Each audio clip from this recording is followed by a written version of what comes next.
I'm Dr. Arlene Fontanares. I grew up in this community and am currently obstetrician gynecologist with Tidewater Physicians for Women. I grew up witnessing the development of many of the Filipino organizations here. Hey, so it's been a while. I figured I would start giving better context into what in the world my channel is about by having an introductory video planned. And you can check that one out before watching this one if you haven't already, simply titled Introduction to My Channel.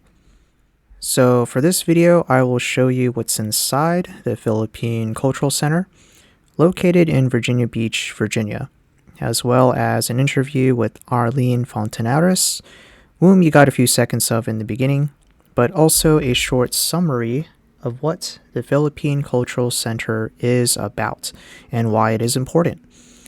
And also definitely stay tuned throughout the special tour because I actually made a surprising discovery that I will get to towards the end of this video. Here we have the exterior entrance of the Philippine Cultural Center, surrounded by a veterans memorial. Inside we got some lovely furniture, and on display to the right is the original seal of the organization, CUFOT, which stands for Council of United Filipino Organizations of Tidewater. Here we have the conference room, and here's a lovely picture of the auditorium with the lights on, just to give further imagination and context. This is where events like Legacy Taste of Art, a fundraiser that took place that I was part of years ago. I even have a copy of the program with a list of featured performances and other happenings. And here we have Cynthia Romero, the chairman of CUFOT. My very good friend, Sin Romero, was one of the families in the Filipino Women's Club of Tidewater. Together, our families worked together with other families in the area to develop the Philippine Cultural Center. So my family was one of 32 families who helped to become part of the board of trustees that consisted of the guarantors who were able to secure a loan to construct the Philippine Cultural Center. On this page, we have featured culinary artists and their respective local restaurants. And on the back, we have another represented group. Oh, hey, it's Arlene. As well as visual Filipino artists, including myself and my sister. And here's one of the pieces I had displayed at the event. Honestly, just one of my college work. Here are some more photos taken. Here is the main office, which feature many historical documents and books. And here is where I made the interesting discovery that I didn't think existed in the center before this whole time. This is one of the earliest copies of an important historical literature of the Filipino Revolution, a novel called Noli Mi Tangere. Apparently this copy was smuggled, according to the legend. There was once this great national hero by the name of Jose Rizal. Jose Rizal was among the founding fathers of Filipino independence. He was a polymath, known for his wit, his medical degree, and an avid writer. He wrote many works alluding to the elite Spanish hypocrisy. Among those novels was Noli Mi Tangere. It was originally written in Spanish, published in 1887 by Jose Rizal himself. It is considered the national epic of the Philippines, which has been adapted into operas, musicals, plays, movies. Think of it as the Declaration of Independence, equivalent to the United States. So let's continue with the rest of the interview. So through time, the children of the Board of Trustees are now stepping into their footsteps. And so it just sort of, I guess it was in our blood that Sin Romero and I end up being one of the second generation leaders in the community. And so Dr. Romero is now chairman of CUFOT, and I'm first vice chairman of CUFOT.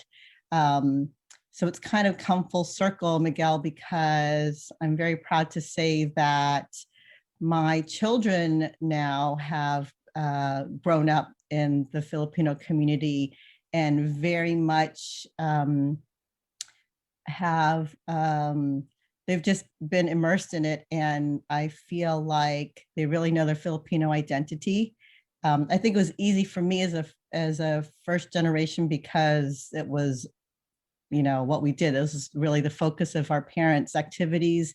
And I'm really proud to say that even when they applied for college, or as my younger son is applying at this time, their Filipino heritage comes through their application. They very much have made that a major part of their application, and making sure that that was really a huge part of the identity of the picture they wanted to create of themselves. It's a challenge. I think it's part of our culture. I mean, in the Philippines, you know, there's 3 different regions and there's different flavors of food and different dialects. And so when they immigrate here, it's just a natural phenomenon that everyone so wants to kind of cling to that. And so it is a challenge, but it's also a blessing in that it's what defines our culture as Filipinos. We're just, you know, we're multifaceted. And so it's good that a lot of the Filipinos, I should say, most of the Filipinos in this area, whatever organization they belong to, it's good that they have a place to belong to. Years ago, when Dr. Manny Hipple and, you know, the founders of the CUFOT realized that, gosh, there are so many organizations and we should work together, okay, for a cause, or at least so that we can, you know, strengthen numbers. But yeah, it can be challenging because as Filipinos, we all it's pride in our subculture or our region, or however you want to call it. But the beauty of it also is that most Filipinos are also involved in more than just one organization. Just to put things into perspective for the broad audience here, the fundraising event I briefly mentioned that I was part of, known as Legacy, was a program that began in 2013. It took place in the PCC, being part of its mission to promote and preserve Filipino culture. The Legacy fundraising event was intended to showcase the next generation of Filipino artists and other creative people in the Hampton Roads area.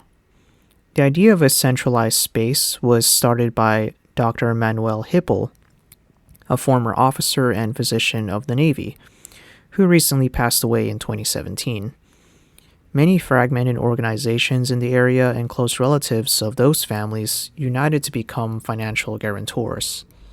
But since then, many events consisted of the beauty pageant and traditional dances as usual, pretty common in Filipino community sites that try to preserve and pass down their tradition and culture.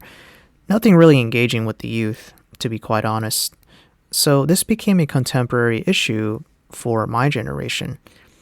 And lately, it was Arlene's brother, Alan, who came up to me years ago, introduced me to the center, and it was him and others who came up with the idea of catering to the younger crowd, millennials such as myself, and Gen Zs, I guess.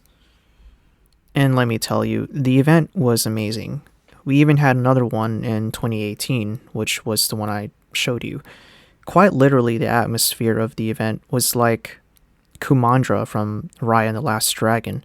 It was a chance for Filipinos of all backgrounds and regions and walks of life, and of all generations, to come together and celebrate as a unified community for once, even for a brief moment. So anyway, that was my trip to the PCC. It was an awkward one, this video, but I really had to get this out of the way. I hope that gives you something to think about in regards to identity and preserving cultural heritage, and why, frankly, the language itself is important to us, as Arlene was planning at one point to have more language classes, and even classes that taught the original indigenous Filipino scripts Yes, we have our own scripts like Chinese and Japanese, and that's a whole other can of worms I could do for another video. But anyway, let me know in the comments below what you think and what issues come to mind that pertains to Filipino culture that you want me to discuss in a future video.